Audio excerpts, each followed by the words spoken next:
या ऑनलाईन क्लासमध्ये आपल्या सर्वांचं स्वागत करतो. आजच्या तासाला आपल्याला BA-TY 5वं सेमिस्टरमधील जो 10वा पेपर आहे, भारतीय अर्थव्यवस्थेचा कंपल्सरी पेपर आहे. तो आजच्या तासाला आपल्याला पाहायचा आहे. या ठिकाणी कालच्या तासाला आपण पहिल्या चॅप्टरमध्ये अर्थव्यवस्थेचे प्रकार आपण पाहितले होते. त्यामध्ये पहिला प्रकार आपण पाहितला भांडवलशाही अर्थव्यवस्था म्हणजे काय, त्याची वैशिष्ट्ये आणि गुणदोष. आजच्या तासाला आपल्याला समाजवादी अर्थव्यवस्था पाहायची आहे. समाजवादी अर्थव्यवस्था म्हणजे काय, तिची वैशिष्ट्ये आणि गुणदोष हे आजच्या तासाला आपल्याला पाहायचे आहे. तर काल आपण पाहितलं की भांडवलशाही अर्थव्यवस्था म्हणजे की ज्या अर्थव्यवस्थेमध्ये उत्पादनाच्या साधनांवर वैयक्तिक मालकी असते किंवा तशा प्रकारचं स्वातंत्र्य असतं आणि गव्हर्नमेंट फक्त नियंत्रण करत असतं, तर त्या अर्थव्यवस्थेला आपण भांडवलशाही अर्थव्यवस्था असं म्हटलेलं आहे. त्याचे दोष पाहत असताना काही दोष आपल्याला त्या ठिकाणी आपण पाहितले की त्यामध्ये म्हणजे त्यांच्यामध्ये मोठ्या प्रमाणात गळीकापूस स्पर्धा निर्माण होते. अतिरिक्त नफा मिळवण्यासाठी ग्राहकांची मोठ्या प्रमाणात पिळवणूक होते किंवा त्यामध्ये वर्ग संघर्ष होतो. आर्थिक विषमता त्यामुळे मोठ्या प्रमाणात वाढते आणि सामाजिक न्याय तिथे मिळेलच याची काही शक्यता नसते. परंतु समारोप करत असताना आपण म्हटलं की काळाची गरज म्हणून आज आपण पाहतो की देशाचा जर जलद गतीने विकास करायचा असेल, लोकांच्या अनंत गरजा जर पूर्ण करायच्या असतील, तर खाजगी क्षेत्राशिवाय पर्याय नाही, हे आपण म्हटलंय. आज आपल्याला समाजवादी अर्थव्यवस्था पाहायची. समाजवादी अर्थव्यवस्था ही अगदी भांडवलशाही अर्थव्यवस्थेच्या उलट आहे, विरुद्ध आहे. जे भांडवलशाही अर्थव्यवस्थेमध्ये आहे ते समाजवादी अर्थव्यवस्थेच्या म्हणजे उलट आहे, त्याच्या विरुद्ध आहे. तर समाजवादी अर्थव्यवस्था हा प्रकार आज आपल्याला पाहायचा आहे की भांडवलशाहीतील दोष नष्ट करण्यासाठी आपण पाहतो की भांडवलशाही अर्थव्यवस्थेवर कार्ल मार्क्स यांनी टीका केली, हल्ला चढवला आणि ज्यामध्ये मालक आणि कामगार त्यामध्ये सातत्याने पिळवणूक संघर्ष, वर्ग संघर्ष असतो. वर्ग संघर्षातून त्यामध्ये मोठ्या प्रमाणात आर्थिक विषमता निर्माण होते. भांडवलशाही अर्थव्यवस्था म्हणजे पिळवणुकीची अर्थव्यवस्था, अशा प्रकारची ही टीका कार्ल मार्क्स यांनी केलेली आहे. तर कार्ल मार्क्सला वर्गविरहित, संघर्षविरहित आणि आर्थिक समता प्रस्थापित करणारी अशा प्रकारची व्यवस्था त्यांना अपेक्षित होती आणि त्यांनी ती मांडली आणि त्यानुसार जगातील काही राष्ट्रांमध्ये समाजवादी अर्थव्यवस्था आपणास पाहावयास मिळते. त्यामध्ये आजचं आपल्याला उदाहरण देता येतं. त्यामध्ये चीनचं हे नाव घेता येईल की चीनने समाजवादी अर्थव्यवस्थेच्या माध्यमातून मोठ्या प्रमाणात विकास केलेला आहे. त्याचबरोबर काही वर्षापूर्वी रशियामध्ये देखील कंप्लीट समाजवादी अर्थव्यवस्था होती. परंतु आता आपण पाहतो की ही राष्ट्र थोड्याफार प्रमाणात आता लवचिक बनत आहेत. कारण लोकसंख्या वाढते आहे, लोकांच्या अपेक्षा वाढत आहेत आणि त्यानुसार गव्हर्नमेंटला जर त्यांच्या आवडीनिवडीनुसार जर उत्पादन घ्यायचं असेल किंवा तशा प्रकारच्या वाढत्या लोकसंख्येनुसार रोजगार दारिद्र्य जर कमी करायचं असेल तर मोठ्या प्रमाणात गुंतवणूक हवी आहे आणि गुंतवणूक जर मोठ्या प्रमाणात पाहिजे तर सरकारी क्षेत्राबरोबर खाजगी क्षेत्रही आज त्या सहअस्तित्व लोक मान्य करत आहेत. समाजवादी अर्थव्यवस्थेमध्ये खाजगी क्षेत्र नसतं. मग कशाला म्हणायचं समाजवादी अर्थव्यवस्था? समाजवादी अर्थव्यवस्था म्हणजे की ज्या अर्थव्यवस्थेमध्ये उत्पादनाच्या साधन सामग्रीवर सरकारची मालकी असते त्याला समाजवादी अर्थव्यवस्था म्हणतात. पहा, आणि भांडवलशाही अर्थव्यवस्था कशाला म्हटलंय? जिथे उत्पादनाच्या साधन सामग्रीवर वैयक्तिक मालकी असते, त्याचं पूर्ण स्वातंत्र्य असतं, त्याला भांडवलशाही अर्थव्यवस्था म्हणतात. तर समाजवादी अगदी त्याच्या उलट आहे. जिथे उत्पादनाच्या साधन सामग्रीवर सरकारचं नियंत्रण असतं किंवा मालकी असते, त्याला आपण समाजवादी अर्थव्यवस्था असं म्हणतो. समाजवादी विचारसरणीचा विकास मागील 125 वर्षात झाला आहे. कार्ल मार्क्स यांना समाजवादाचा जनक म्हणून ओळखले जाते. भांडवलशाही अर्थव्यवस्थेतील दोष दूर करण्यासाठी समाजवादी अर्थव्यवस्था स्थापन झाली आहे. समाजवादी अर्थव्यवस्थेत संपूर्ण राष्ट्राची संतुलित प्रगती होऊन त्यामुळे प्रत्येक व्यक्तीच्या विकासाला संधी त्या ठिकाणी प्राप्त होते असं आपल्याला म्हणता येईल. या ठिकाणी समाजवादी अर्थव्यवस्थेच्या वेगवेगळ्या अर्थशास्त्रज्ञांनी व्याख्या दिलेल्या आहेत. त्यामध्ये वेब्स यांची व्याख्या आपल्याला म्हणता येईल, की उत्पादनाच्या साधनांवर व्यक्तिगत मालकी आणि नियंत्रण न राहता समाजाची मालकी आणि नियंत्रण असणाऱ्या आर्थिक व्यवस्थेला समाजवाद असे म्हणतात. म्हणजे जिथं व्यक्तिगत मालकी नसून सामूहिक मालकी, समाजाची मालकी किंवा शासनाची मालकी असते, त्याला समाजवाद असं त्यांनी म्हटलेलं आहे. दुसरी व्याख्या पिगू यांनी केलेली आहे, जिथे उत्पादनाची साधने सार्वजनिक अधिकार मंडळाच्या किंवा स्वयंशासित संस्थेच्या मालकीची असून ती जनतेला विक्री करण्यासाठी किंवा नफा मिळविण्यासाठी दिली न जाता त्याचे प्रतिनिधित्व करणाऱ्या जनतेच्या व्यापक हितासाठी वापरली जातात. म्हणजे आपण पाहतो की भांडवलशाही अर्थव्यवस्थेमध्ये नफ्याने प्रेरित झालेली असते, परंतु समाजवादी अर्थव्यवस्थेमध्ये नफा नसतो, तर इथे सेवा असते. बरोबर आहे. आणि त्यामुळे अशा प्रकारची एक व्याख्या थोड्या वेगळ्या अर्थाने पिगू यांनी मांडलेली आहे. त्यानंतर दुसरी व्याख्या आपल्याला म्हणता येईल, की समाजवादाच्या अंतर्गत समाजातील कोणत्याही व्यक्तीचे शोषण होत नसते. वर्तमान अर्थव्यवस्था ही लाभाच्या प्रेरणेवर आधारित असते. परंतु समाजवादामध्ये सर्वांचे महत्तम कल्याण साधणे हेच उद्दिष्ट असते. म्हणजे सर्वांना समान न्याय जिथे असतो त्याला त्यांनी समाजवाद असं म्हटलेलं आहे.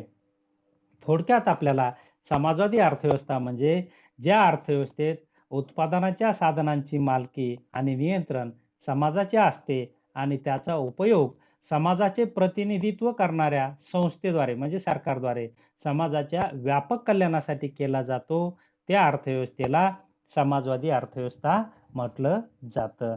या अर्थव्यवस्थेची काही वैशिष्ट्ये आपणास पाहावयास मिळतात. त्यामध्ये पहिलं वैशिष्ट्य म्हणजे उत्पादन साधनांची सार्वजनिक मालकी. जसं की भांडवलशाही अर्थव्यवस्थेमध्ये वैयक्तिक मालकी असते. म्हणजे किती प्रॉपर्टी कमवायची भांडवलशाही अर्थव्यवस्थेमध्ये याला काही मर्यादा नाही. परंतु समाजवादी अर्थव्यवस्थेमध्ये वैयक्तिक अशी मालमत्ता नसते, तर ती समाजाची असते. सरकारचं त्यावर नियंत्रण असतं. समाजवादी अर्थव्यवस्थेत उत्पादन साधनांची मालकी समाजाची असते. या उत्पादन साधनांचा उपयोग समाजाच्या हितासाठी केला जातो. देशातील संपूर्ण भूमी, संसाधने, प्रमुख उद्योग, बँका, विमा, दळणवळण वाहतुकीची साधने या सर्वांवरच सरकारची मालकी आणि नियंत्रण असते. दुसरं वैशिष्ट्य आहे आर्थिक नियोजन. आपण पाहतो की आता हे आर्थिक नियोजन कोण करतं? शासन आणि समाजाच्या माध्यमातून समाजाचं हित समोर ठेवून शासन आर्थिक नियोजन करत असतं. त्यामध्ये लोकांचं हित कसं होईल? म्हणजे इथं नफा नसतो, नफ्याने प्रेरित अर्थव्यवस्था नसते किंवा कुठलं काम नसतं, तर सेवा हा भाव त्या ठिकाणी असतो, की लोकांचं हित, राष्ट्रवाद ज्याला आपण म्हणतो, तो या ठिकाणी मोठ्या प्रमाणात असतो. उत्पादन साधने मर्यादित असल्यामुळे त्याचे नियोजन करून त्याचा काटकसरीने उपयोग होणे आवश्यक असतो. त्यासाठी आर्थिक नियोजन करावे लागते. समाजवादी अर्थव्यवस्थेत अशा प्रकारचे आर्थिक नियोजन केले जाते.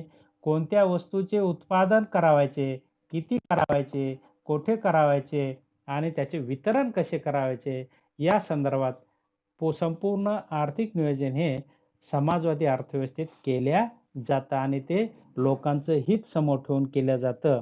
त्यामुळे समाजवादी अर्थव्यवस्थेचं हे एक महत्त्वाचं वैशिष्ट्य आहे असं आपल्याला म्हणता येईल.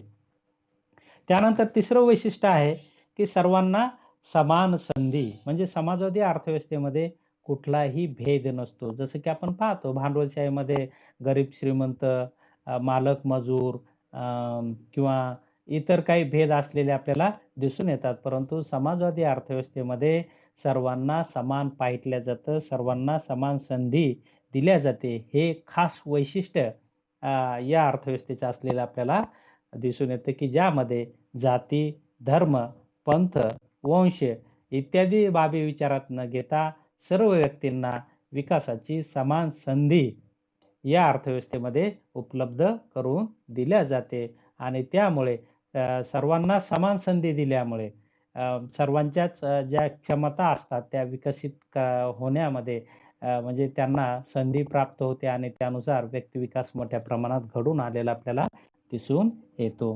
त्यानंतर चौथं वैशिष्ट्य आहे समाज हिताला प्राधान्य. आपण पाहतो की भांडवलशाही अर्थव्यवस्थेमध्ये समाज हिताला प्राधान्य दिलं जात नाही. जिथे नफा त्याच वस्तूवर प्रक्रिया केली जाते. परंतु समाजवादी अर्थव्यवस्थेमध्ये नफा पाहिला जात नाही, तर लोकांचं हित, कल्याण पाहिलं जातं आणि त्यानुसार हिताला अनुसरून संपूर्ण अर्थव्यवस्थेचं नियोजन केलं जातं आणि कडक कायदे केले जातात आणि त्यानुसार राष्ट्रीय धोरण आखल्या जातं, असं आपल्याला म्हणता येईल.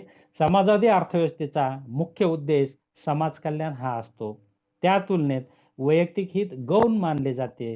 व्यक्तिगत नफा, खाजगी संपत्ती, संकल्पना या समाजवादाला मान्य नसतात. वस्तूचे उत्पादन आणि वितरण करत असताना जास्तीत जास्त समाजहित कसे साधता येईल हाच विचार त्यामध्ये केला जातो. त्यानंतरचं वैशिष्ट्य आहे वर्गविहीन समाज. म्हणजे समाजवादी अर्थव्यवस्थेमध्ये कुठलाही वर्ग नसतो. जसं की आपण पाहिलं भांडवलशाहीमध्ये 2 वर्ग असतात. मालक आणि मजूर किंवा कामगार यांच्यामध्ये वर्ग संघर्ष निर्माण होतो. नेहमी आपण पाहतो त्यांच्यातले वेतन आणि भत्त्याच्या संदर्भात जे करार होतात, त्या कराराच्या संदर्भात मोठ्या प्रमाणात त्यांचा संघर्ष निर्माण होतो आणि संघर्ष निर्माण झाला तर अर्थव्यवस्था धोक्यात येते. परंतु हा धोका समाजवादी अर्थव्यवस्थेमध्ये निर्माण होत नाही. कारण वर्ग संघर्षित नसतो. सर्वांची समान मालकी या ठिकाणी त्या समाजवादी अर्थव्यवस्थेमध्ये असते. समाजवादी अर्थव्यवस्थेत गरीब श्रीमंत असे वर्ग नसतात. तसेच खाजगी संपत्ती आणि वारसा हक्क या संकल्पना सुद्धा नसतात. त्यामुळे आर्थिक विषमता निर्माण होत नाही. समाजवादी अर्थव्यवस्थेत मालक मजूर, शोषक शोषित असे वर्ग नसतात आणि त्यामुळे वर्ग संघर्ष निर्माण होत नाही. त्यानंतरचं वैशिष्ट्य आपल्याला पाहता येईल आर्थिक समानता. समाजवादी अर्थव्यवस्थेमध्ये सर्वांना सारखा न्याय दिल्यामुळे आर्थिक समानता निर्माण होत असते. उत्पादनाची साधने समाजाच्या किंवा सरकारच्या मालकीची असतात. त्यामुळे आर्थिक विषमता किंवा शोषणाला फार त्या ठिकाणी वाव नसतो आणि म्हणून तिथे आर्थिक समता कशी प्रस्थापित करता येईल यासाठी नेहमी हेतुपुरस्सर सरकार प्रयत्न करत असतं. त्यानंतरचं वैशिष्ट्य आपल्याला सांगता येईल उत्पादन आणि वितरणाचे निर्णय हे आपण पाहतो की व्यक्तिहित पाहून घेतल्या जातात किंवा सरकारकडून ते व्यवस्थित देशाच्या विकासाला अनुकूल किंवा जनतेला अनुकूल असे घेतले जातात. समाजवादी अर्थव्यवस्थेमध्ये समाजासाठी कोणत्या वस्तू आवश्यक आहेत, कोणत्या वस्तूचे उत्पादन करावयाचे, उत्पादनाचे परिमाण किती असावेत, राष्ट्रीय उत्पन्नाचे वितरण कसे करावयाचे इत्यादी बाबतीचे महत्त्वपूर्ण निर्णय सरकार घेत असते. समाज हिताला अपायकारक असेल अशा वस्तूचे उत्पादन करण्यास मनाई असते. आर्थिक व्यवहारांबाबत महत्त्वपूर्ण निर्णय सरकार घेत असते आणि त्यावर नियंत्रण देखील ठेवत असते. त्यानंतर सर्व शक्तिमान केंद्रीय सत्ता. आपण पाहतो की गव्हर्नमेंटला जास्त अधिकार असतात आणि गव्हर्नमेंट हे समाजाचं प्रतिनिधित्व करतं. समाजाला न्याय देण्यासाठी प्रयत्न करतं आणि म्हणून सर्व शक्तिमान केंद्रीय सत्ता समाजवादी अर्थव्यवस्थेमध्ये म्हणून गव्हर्नमेंटकडे पाठलं जातं. सर्व आर्थिक निर्णयाची अंमलबजावणी त्या ठिकाणाहून होत असते आणि तशा प्रकारचं संचलन समाजवादी अर्थव्यवस्थेमध्ये सरकारकडून होत असतं. तर थोडक्यात ही काही महत्त्वपूर्ण वैशिष्ट्ये समाजवादी अर्थव्यवस्थेची असलेली आपल्याला दिसून येतात. त्यानंतर आपण समाजवादी अर्थव्यवस्थेचे फायदे किंवा गुण पाहूया. आपण पाहतो की भांडवलशाही अर्थव्यवस्थेचे जसे फायदे आहेत तसे समाजवादी अर्थव्यवस्थेचेही फायदे आहेत. परंतु आपण पाहतो की अगदी उलट की भांडवलशाही अर्थव्यवस्थेचा फायदा एकच सांगायचा म्हणजे की मोठ्या प्रमाणात गुंतवणूक आणि तंत्रज्ञानाला प्रोत्साहन दिलं जातं. परंतु इथेही सरकार जर चांगला असेल, समाजाचं प्रतिनिधित्व खास करणारा असेल, तर आपण पाहतो की आज जगाच्या पातळीवर एक चीनचं एक चांगलं उदाहरण दिलं जातं की चीनने जो विकास केलेला आहे की तो समाजवादी व्यवस्थेच्या माध्यमातूनच केलेला आहे. आज आपण पाहतो की जागतिक पातळीवर मोठ्या प्रमाणात चीनचा दबदबा झालेला आहे आणि म्हणून समाजहित समोर ठेवून जर सरकारने आपले आर्थिक नियोजन केले, ध्येयधोरणे राबवली तर निश्चितच देशाचा जलद गतीने विकास करता येऊ शकतो, हे चीनने दाखवून दिलेलं आहे. यामध्ये समाजवादी अर्थव्यवस्थेची काही गुण पाहत असताना आपल्याला या ठिकाणी पहिला गुण पाहावयास मिळतो समाज कल्याणाला प्राधान्य. समाजवादी अर्थव्यवस्थेत कोणत्याही व्यक्तीच्या व्यक्तिगत हिताला प्राधान्य देण्यापेक्षा संपूर्ण समाजाच्या कल्याणाला प्राधान्य देण्यात येते. म्हणजे व्यक्तिगत हित नसतं तर समाजहित इथे महत्त्वपूर्ण किंवा समोर ठेवलं जातं आणि त्यानुसार ध्येय धोरणे आखल्या जातात. त्यामुळे समाजातील सर्वच व्यक्तींना विविध सुखसोयी उपलब्ध होतात आणि त्यांचे जीवनमान सुधारण्यास मदत होत असते. त्यानंतरचा गुण आहे की समाजवादी अर्थव्यवस्थेमध्ये वर्ग संघर्ष नसतो. भांडवलशाहीमध्ये वर्ग संघर्ष असतो आणि त्यामुळे भांडवलशाहीमध्ये तेजी मंदीची चक्रे येतात. परंतु इथे तसं काही होत नाही. वर्ग संघर्ष नसल्यामुळे कुठलेही औद्योगिक विवाद या ठिकाणी निर्माण होत नाहीत आणि त्यामुळे अर्थव्यवस्थेच्या विकासाला पूरक स्थिती निर्माण होते. त्यानंतर अनर्जित उत्पन्नाचा अभाव. आपण पाहतो की अनर्जित उत्पन्न म्हणजे वारसा हक्काने मिळालेलं उत्पन्न किंवा हस्तांतरित उत्पन्न असं म्हटलेलं आहे. परंतु इथे समाजवादी अर्थव्यवस्थेमध्ये वारसा हक्क नसतो किंवा विना कष्ट असं काही उत्पन्न मिळत नाही. उत्पन्न मिळवायचे असेल तर कष्ट करावे लागतात आणि त्यामुळे सर्वांमध्ये तशा प्रकारची मानसिकता आणि राष्ट्रवाद त्यातून निर्माण होतो आणि लोक काम करतात असं आपल्याला दिसून येतं. या उलट भांडवलशाही अर्थव्यवस्थेमध्ये अनर्जित उत्पन्नाचाच वाटा मोठ्या प्रमाणात असलेला आपल्याला दिसून येतो. अनर्जित उत्पन्नाचा अभाव यामध्ये असतो. जे उत्पन्न श्रम न करता वारसा हक्काने प्राप्त होते त्याला अनर्जित उत्पन्न असे म्हणतात. अशा वेळी श्रम न करता सुद्धा वारसांना उत्पन्न मिळते. समाजवादात खाजगी संपत्ती किंवा वारसा हक्काला स्थान नसल्यामुळे जो कष्ट करेल त्यालाच उत्पन्न मिळते. त्यामुळे समाजवादी अर्थव्यवस्थेमध्ये अनर्जित उत्पन्नाचा अभाव असतो किंवा स्थान नसते. त्यानंतर राष्ट्रीयकरण. आपण पाहतो की समाजवादी अर्थव्यवस्थेमध्ये उत्पादनाची सर्व साधने ही सरकारच्या मालकीची किंवा सरकारचं त्यावर नियंत्रण असतं आणि त्यामुळे त्या संदर्भात घेतलेले संपूर्ण ध्येय धोरणे किंवा केलेलं नियोजन हे गव्हर्नमेंटच्या पातळीवर होत असतं आणि त्यामुळे हे नियोजन करत असताना म्हणजे समाजाचं हित समोर ठेवून ते केले असल्यामुळे लोकांना ते उपयोगी किंवा राष्ट्राच्या विकासाला असं पूरक त्या ठिकाणी ठरलं जातं. समाजवादी अर्थव्यवस्थेत उत्पादनाची सर्व साधने सरकारच्या मालकीची असतात. देशातील भूमी, उद्योग, व्यापार, दळणवळण, वाहतुकीची साधने इत्यादी सर्व साधनांचे राष्ट्रीयकरण केलेले असते. त्यामुळे अशा साधनांचा सरकारद्वारे समाजहितासाठी आणि आर्थिक विकासासाठी योग्य प्रकारे उपयोग केला जातो. त्यानंतरचं गुण आपल्याला सांगता येईल की आर्थिक नियोजन. आपण पाहतो की हे सर्व आर्थिक नियोजन शासनाकडून केलं जातं की ज्यामध्ये राष्ट्राचं उत्पन्न कसं वाढवता येईल, दरडोई उत्पन्न वाढवून लोकांच्या राहणीमानाचा दर्जा कसा वाढवता येईल, यासाठी म्हणजे दारिद्र्य कमी करून रोजगारात कशी वाढ करता येईल किंवा लोकांना विकासाच्या संधी कशा निर्माण करता येईल या बाबतीत मोठ्या प्रमाणात नियोजन केलं जातं आणि त्या नियोजनानुसार आपण पाहतो की त्या राष्ट्रातील आर्थिक विषमता कमी करण्याचा प्रयत्न त्या माध्यमातून केला जातो. त्यानंतरचा गुण आहे आर्थिक समानता असते. आपण पाहतो की भांडवलशाही अर्थव्यवस्थेमध्ये सर्वात महत्त्वाचा भांडवलशाही अर्थव्यवस्थेचा दोष कुठला असेल तर आर्थिक विषमता मोठ्या प्रमाणात निर्माण होते. आहेरे आणि नाहिरे हे 2 गट त्यामध्ये निर्माण होतात. परंतु समाजवादी अर्थव्यवस्थेमध्ये असे 2 गट निर्माण होत नाही. सर्वांना समान काम समान दाम इथे दिल्या जातं आणि त्यामुळे आपण पाहतो की तिथे विषमता निर्माण होत नाही. समाजवादी अर्थव्यवस्थेचा समानता हा प्रमुख पाया आहे. समाजवादी अर्थव्यवस्थेमध्ये उत्पादनाची सर्व साधने सरकारच्या मालकीची असल्याने सर्वांना समान उत्पन्न मिळू शकते. त्यामुळे समाजात आर्थिक समता प्रस्थापित होते.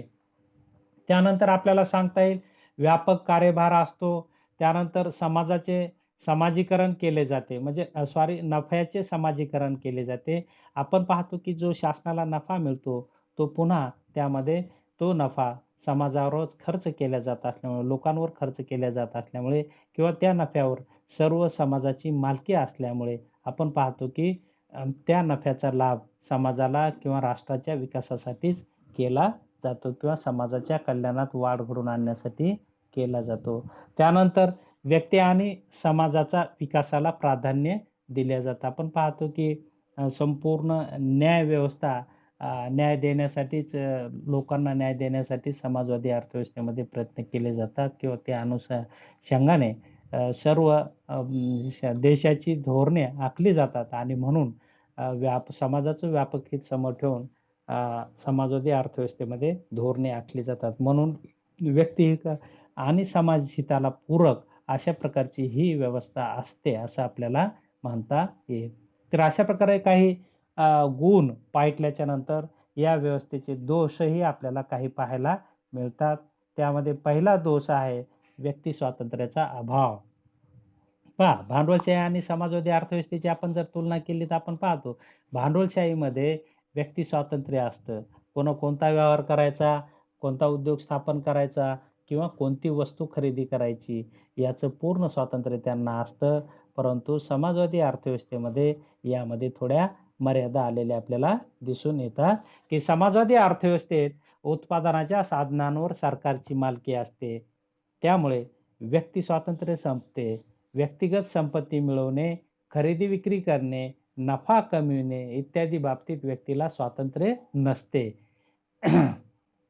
विविध आर्थिक निर्णय सरकारद्वारे घेतले जात असल्यामुळे त्यात व्यक्ती स्वातंत्र्याचा अभाव असतो.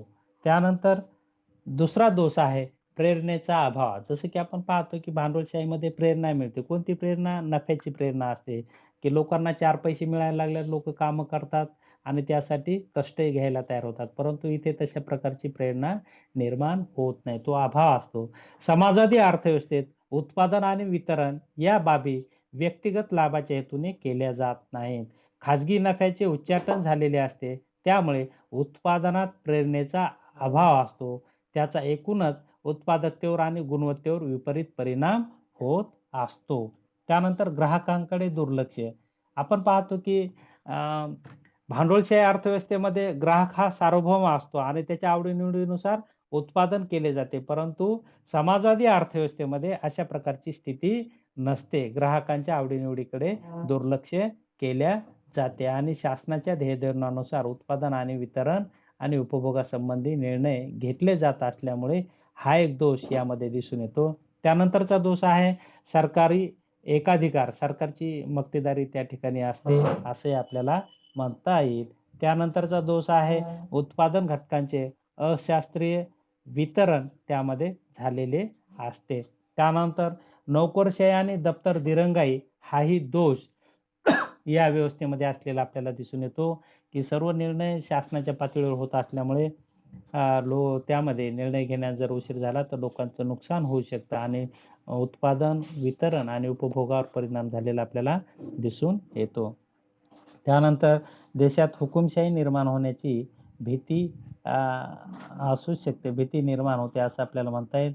थोडक्यात की आजची अर्थव्यवस्था असं आपण पाहतो की लोकांना व्यक्तिगत स्वातंत्र्य मोठ्या प्रमाणात असावं अशा प्रकारची जागतिक स्तरातून लोकांची मानसिकता झालेली आहे. परंतु समाजवादी अर्थव्यवस्थेमध्ये या सर्व गोष्टींना बऱ्याच प्रमाणात बंधने येतात आणि त्यामुळे आपण पाहतो की उदासीनता त्या ठिकाणी असते किंवा प्रेरणा मिळत नाही आणि म्हणून आपण पाहतो की हे काही जर दोष समाजवादी अर्थव्यवस्थेचे आपण दुर्लक्षित केले तर समाजवादी अर्थव्यवस्थेचा मुख्य गुण आपल्याला मग जो म्हणता येईल की ज्यामध्ये आर्थिक विषमता निर्माण होत नाही.